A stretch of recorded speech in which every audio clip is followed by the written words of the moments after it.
Pimpri Chinchwad police आयुक्तालयाच्या एका police चौकीमध्ये आणि ज्याच पोलीस चौकीच्या आयुक्तालयाच्या अंतर्गत ही पोलीस चौकी येते. या ठिकाणी जवळजवळ गुन्हे शाखा युनिट 2च्या पथकाने जवळजवळ 40 मोटरसायकली या आता सध्या एका चोरट्याकडून त्या सध्या या ठिकाणी जप्त केलेल्या आपण पाहत आहोत. खरोखरच पिंपरी चिंचवड पोलीस आयुक्तालयाच्या पोलीस कर्मचाऱ्यांची खरोखर अशी दबंग अशी कामगिरी या ठिकाणी आपल्याला पाहायला मिळते.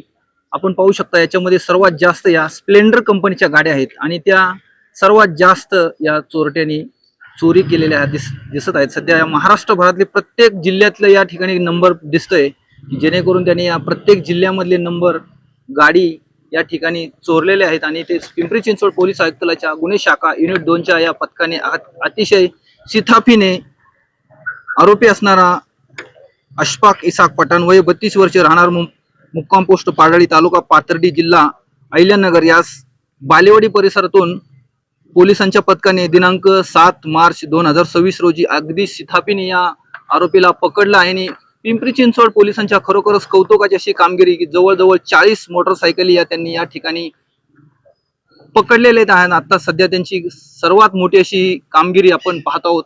याच त्या 40 मोटरसायकली आहेत आणि खरोखरच या मोटरसायकलीचा आता त्यांनी नेमके कशा प्रकारे चोरी केली आणि तो कशा प्रकारे याचं काय आणखीन कोणाला विकल्या, आणखीन यापेक्षा जास्त की काय मोटरसायकलची संख्या आहे का, हे देखील आता सध्या पोलिसांच्या चौकशीमध्ये निष्पन्न होईलच. चिंचवड पोलीस आयुक्तालयामध्ये माननीय पोलीस आयुक्त विनय कुमार चौबे सरांच्या मार्गदर्शनाखाली गेले काही दिवसापासून आम्ही विविध मोहिमा राबवल्या होत्या. त्याच्यातली ही एक मोहीम होती की ज्याच्यामध्ये चोरीला गेलेल्या गाड्यांच्या विषयी काही कुठली एखादी गँग कार्यरत आहे का आणि असल्यास त्याला जेरबंद कसं करता येईल यासाठी त्यांनी आम्हाला आदेशित केलं होतं. त्यामध्ये डीसीपी शिवाजी पवार, एसीपी विशाल हिरे आणि आमचे युनिट 2चे PI अरविंद पवार यांनी अतिशय कशस्वीने प्रयत्न करून अंदाजे 40 गाड्या अशफाक पठाण नावाच्या आरोपीकडून त्याचा मुकुंद नावाचा एक साथीदार आहे त्यांच्यासह हस्तगत केलेले आहे.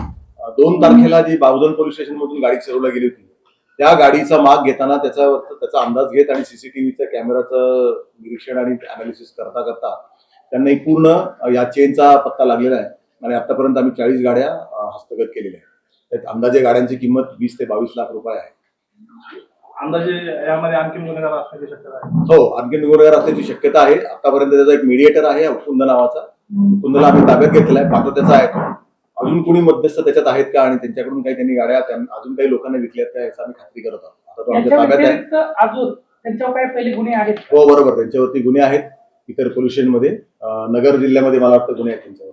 त्याला वेट 2 व्हीलरच आहे. त्याला स्प्लेंडर गाडीचं वेळ आहे. त्या 2 कारण आहेत. त्याला एक कारण असं आहे की ती स्प्लेंडर गाडी ही ऍव्हरेज चांगलं देते आणि काही दिवसानंतर चावी घासती गेल्यानंतर साधारणपणे कुठल्याही चावीने ती उघडली जाते. दुसरा भाग असा आहे की ही गाडी याच्या व्यक्तिगत आवडीची असल्यामुळे त्यांनी हे चोरी केले असं त्याचं सांगणं. सर, हे विक्री करताना काय कारण सांगत होते, कशा पद्धतीने विक्री करताना काही दिघीच्या इथे एका ओपन ग्राउंडवरती त्या गाड्या ठेवत होते. त्यानंतर मुकुंदच्या मार्फतीने त्याला काही निरोप आल्यानंतर काही गुन्हे विक्री आहे, सेकंड हँड गाडी शोधतोय तर त्याला जाऊन सांगायचं की ही गाडी आहे माझ्याकडे स्प्लेंडर, ती आम्ही विकायला तयार आहोत. अंदाजे घासाघीस करून किंमत ठरायची आणि त्यानंतर डुप्लिकेट चाव्या तयार केलेला तो त्याला देऊन टाकायचा आणि सांगायचा पैसे वगैरे आल्यानंतर की तुला कागदपत्र काही दिवसात देतो. ग्रामीण भागामध्ये ते कागदपत्र फार काही नंतर चेक होत नसतात आणि त्यामुळे ते बेमालूमपणे ती गाडी लपून जायची. कोणत्या कलमांतर्गत कारवाई करण्यात आली? 379 म्हणजे चोरीच्या कलमांतर्गत. जुना 379, आताचं काय 303. त्या सर्व गाड्या त्यांनी ग्रामीण भागातच नेऊन हा, शहरामध्ये चेक होते ना गाडी, बऱ्यापैकी चेक होते. ट्रॅफिक वाल्यांकडे चेक होते, नाकाबंदीमध्ये चेक होते. ग्रामीण भागात त्याची शक्यता कमी असते. असं ग्रामीण भागात अजून शक्यता कमी असते. याच वाहन चोरीच्या अनुषंगाने चोर होऊ नये इतर नागरिकांना, स्थानिक नागरिकांना काय आव्हान? माझ्या एक लक्षात आलं की त्यांनी मास्टर की लावून त्यांनी गाड्या चोरलेल्या आहेत. तर मास्टर की लावल्यामुळे आपलं जे काही हँडल लॉक असतं त्याच्यासोबत अजून एक लॉक असावं, पहिली गोष्ट. दुसरी गोष्ट, साधारणपणे शक्यता नाही प्रत्येक ठिकाणी, तुमच्या नेहमीच्या ठिकाण आहे जिथं काही कव्हरेज असेल सीसीटीव्हीचं, अशा ठिकाणीच आपल्या गाड्या हे कराव्यात, पार्क कराव्यात. आणि लास्टली गाडी पार्क करून जात असताना अननोन ठिकाणी जर जात असाल गाडी पार्क करून, त्याच्यावरती लक्ष ठेवलं.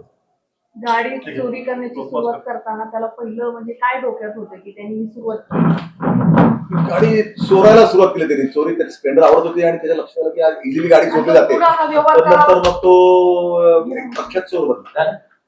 आहेत लोक त्यांचे आम्हाला आम्ही त्यांच्याकडून हे करून घेतले, जप्त करून घेतले. त्यांचं अँटीसिडन्स आम्हाला काढावं लागतं. जे काही विक्री केलेले जे लोक घेतलेले त्यांचे अँटीसिडन्स आम्ही काढतो. चांगला मुद्दा आहे. सगळ्याच गाड्या ऑन रोड गेलेल्या होत्या का काही डिस्पॅच झाली? डिस्पॅच म्हणजे पोचण्याच्या आत घेतलेला, काही होत्या पोचण्याच्या आत घेतलेल्या, पण की गाड्या वापरत होत्या. याच्याआधी आपण एक ऑपरेशन राबवलं होतं, ट्रॅव्हल्स मधून या गाड्या जायच्या. हा ऑन कॅमेरा चांगला प्रश्न आहे. हा पण हे पण आम्ही खात्री केली. ट्रॅव्हल्स मधून नाही, हा महाराज चालत घेऊन जातो. कारण मी पहिला हा प्रश्न त्यांना विचारला जायचा कसा परत, हा ते बंद झाले. माहिती सुरू असेल तर आम्हाला कल्पना द्या बरं. आमचा असा समज आहे की बंद झाले. नाही सर, चिखली भागामध्ये हा प्रकार चालू आहे. घेऊन जायच्या. नाही कळलं. वरती जावं लागेल.